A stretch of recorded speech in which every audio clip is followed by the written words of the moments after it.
कथा सुनाएंगे।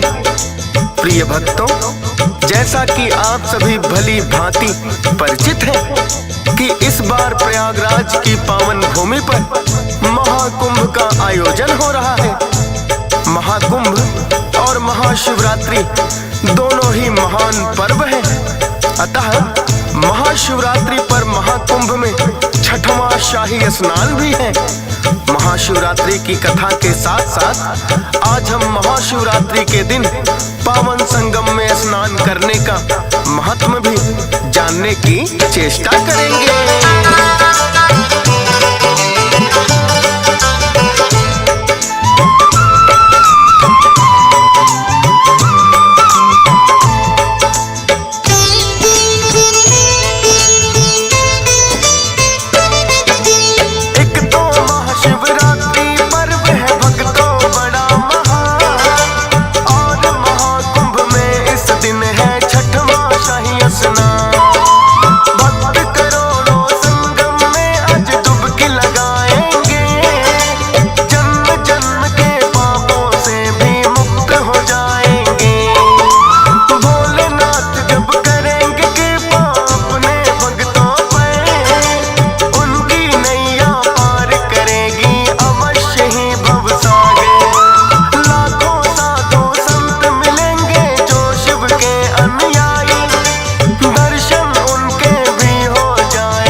वैसे तो संगम में स्नान करना सदैव ही पुण्य फलदायी माना जाता है, और यदि विशेष दिन स्नान किया जाए तो इसका महत्व कई गुना अधिक हो जाता है। प्रिय भक्तों, प्रयागराज में महाकुंभ के दौरान साधु संतों द्वारा शाही स्नान की प्रक्रिया शुरू की जाती है और इसके पश्चात आम श्रद्धालुओं को पवित्र स्नान करने की अनुमति दी जाती है। प्रिय भक्तों, महाशिवरात्रि के इस पावन पर्व पर अनेकों व्रत रखते हैं और भोलेनाथ को जलाभिषेक करके उनकी कृपा प्राप्त करते हैं। प्रिय भक्तों, व्रत करने वाले भक्तों को महाशिवरात्रि की कथा का श्रवण अवश्य ही करनी चाहिए। मान्यता है कि व्रत कथा सुनने से ही व्रत का पूर्ण फल प्राप्त होता है। अतः आज हम आपके लिए महाशिवरात्रि की व्रत कथा लेकर आए हैं, जो श्रद्धा पूर्वक श्रवण करिए।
शिकारी था, जो शिकार करके अपने व अपने परिवार का पालन पोषण करता था।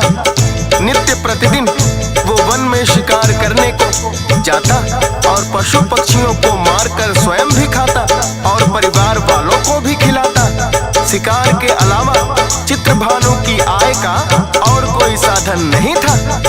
अन्न इत्यादि खरीदने के लिए वो एक साहूकार से उधार लेता रहा। एक समय ऐसा आया जब चित्रभानु साहूकार का कर्जवान हो गया।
साहूकार ने चित्रभानु को बंदी बनाकर मठ में बांध दिया तो संयोग से वो शिवरात्रि का दिन था।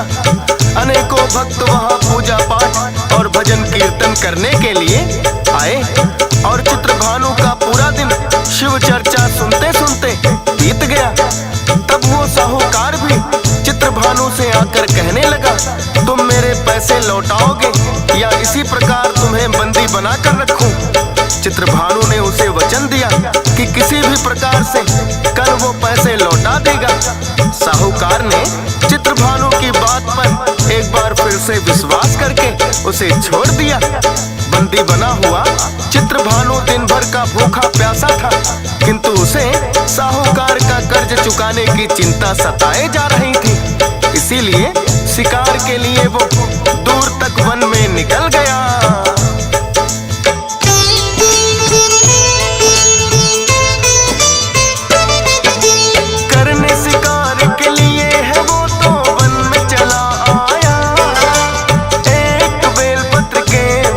पर उसने पड़ाव बनाया, उसी वृक्ष के नीचे था एक शिवलिंग बना हुआ।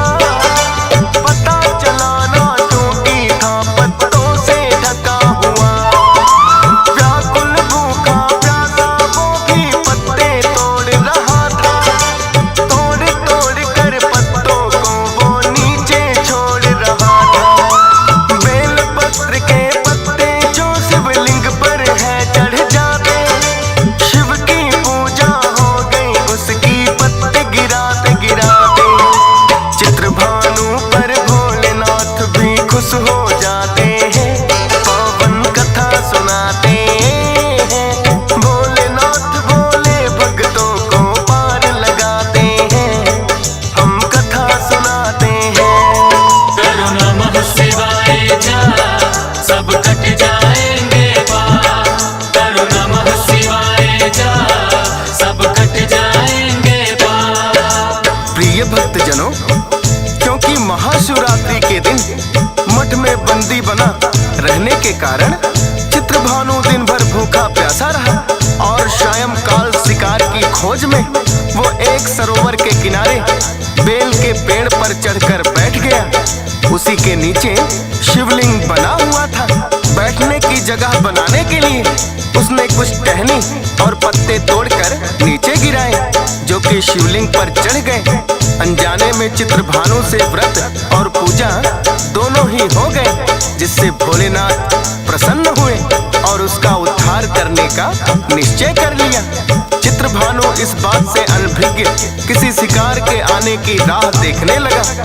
तभी एक हिरनी वहां तालाब में पानी पीने को आई।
चित्रभानु से हिरनी ने कहा कि यदि अब तुम मेरी हत्या कर दोगे तो तुम्हें 2-2 हत्याओं का पाप लगेगा।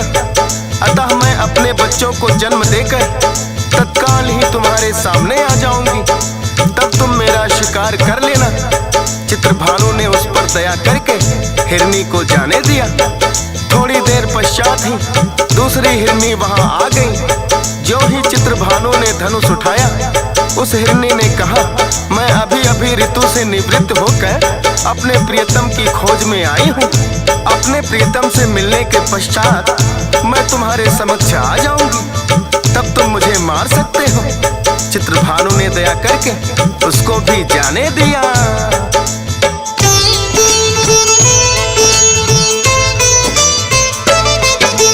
कुछ ही देर में तीसरी हिरनी नजर उसे आई, जो के साथ में अपने 2 बच्चों को भी लाई। सोचा चित्रभानु ने इसका अवश्य कार्य करूंगा, सुनहरा अवसर अपने हाथ से नहीं मैं जाने दूंगा। चित्रभानु ने इतना सोच कर अपना धनुष उठाया और चलाने के लिए उस पर जो ही बाण उठाया। हिरनी कहने लगी कि मैं तो हूँ बच्चों के साथ, मुझे मार कर बोलो क्यों करना चाहते हो पाप। बिन माता के बच्चे तो कभी रह नहीं पाते हैं, पावन कथा सुनाते हैं। भोलेनाथ भोले भक्तों को पार लगाते हैं, हम कथा सुनाते हैं। करो नमः शिवाय जा, सब कट जाएंगे पाप। करो नमः शिवाय जा, सब कट जाएंगे पाप। प्रिय भक्तजनों, उस हिरनी ने चित्रभानु से विनती की तो चित्रभानु कहने लगा कि मैंने तुमसे पहले भी 2 शिकार छोड़ दिए। यदि मैं इसी प्रकार सब पर दया भाव दिखाता रहा तो मैं और मेरे बच्चे भूखे मर जाएंगे। तब हिरनी ने कहा कि तुम्हारी बात उचित है, इस प्रकार तुम्हें अपने बच्चों से प्रेम है, इसी प्रकार हमको भी अपने बच्चों से प्रेम है। फिर भी मैं तुम्हें वचन देती हूँ, इन बच्चों को पिता के हवाले करके मैं तुम्हारे समक्ष उपस्थित हो जाऊंगी। हिरनी की यह बात सुनकर कठोर दिल चित्रभानु के मन में दया भाव आ गया और उसने उसे भी छोड़ दिया। व्याकुल होकर वो फिर से बेलपत्र के पत्तों को नीचे तोड़कर गिराने लगा। तब तक भोर होने को आई और चित्रभानु की तीनों पहर की पूजा संपन्न हो गई।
चित्रभानु से महाशिवरात्रि का व्रत, रात्रि जागरण और पूजा दोनों हो गए।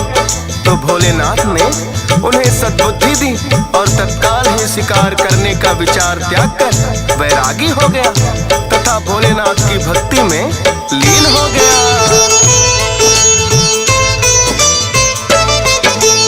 अपना जीवन फिर तो उसने शिव भक्ति में बिताया। एक शिकारी भोलेनाथ ने अपना भक्त बनाया।